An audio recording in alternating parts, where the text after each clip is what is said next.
On a technical aspect, Yeah.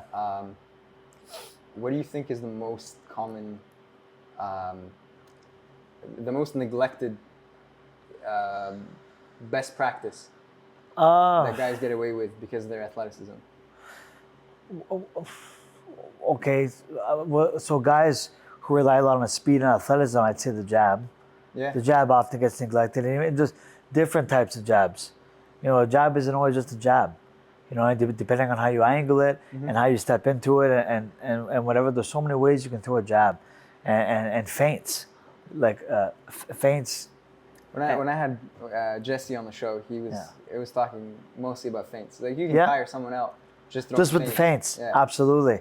Yeah, getting in their head and always having them anticipating the next move.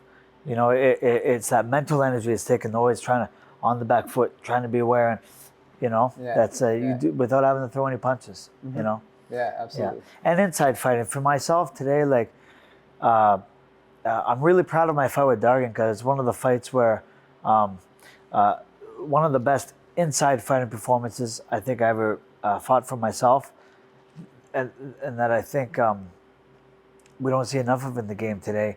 Learning how to properly fight inside is not just about squaring up, going toe to toe, but there's so much craft to proper inside fighting. Yeah. You know, and Steve's got it too. Steve Claggett has that to his game as well. Yeah. You know, I always thought that guys that boxed on the inside were just relying on being tough. Oh no. But when you get, not true inside fighters. Not exactly. Yeah. Exactly. Yeah.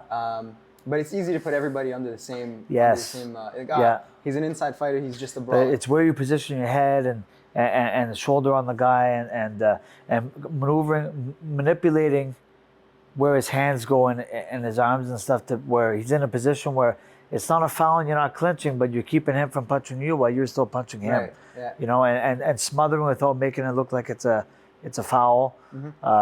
Things that, again, where smothering his space from punching, but you still have space to punch. Yeah. There's so many intricacies that go on with that I don't find we see enough of in the game today. You know, for one reason or another, we've gotten away from it. You know, but it's gradually becoming a lost art in boxing. Yeah, absolutely. Yeah. Absolutely. You know, also like inside work takes a lot of head positioning. Yes. Sometimes you want to put your head on the outside of his glove to maybe go downstairs. Absolutely. And I don't see that in a lot of fighters. Like a lot of the guys, they sit and they throw. Yeah. You know, and it's. I don't know why. I don't have an answer for that. I don't know what's happened. I don't know if or why the boxing gym culture is changing throughout, North America. It's got to be flashy. It's got to work for Instagram. Yeah, it's got to work for Instagram. Yeah. It's about the reels and the highlight clips. I'm guilty of it, mate. but a lot of times too, they see a lot of fighters now today too, when they want to research from their opponent, they don't have the fucking patience to actually sit through a whole fight.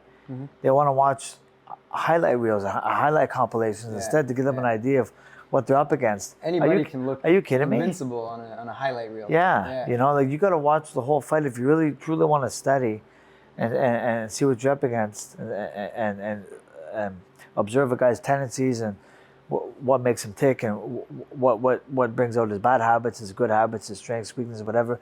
You got to watch the whole fight and study the game.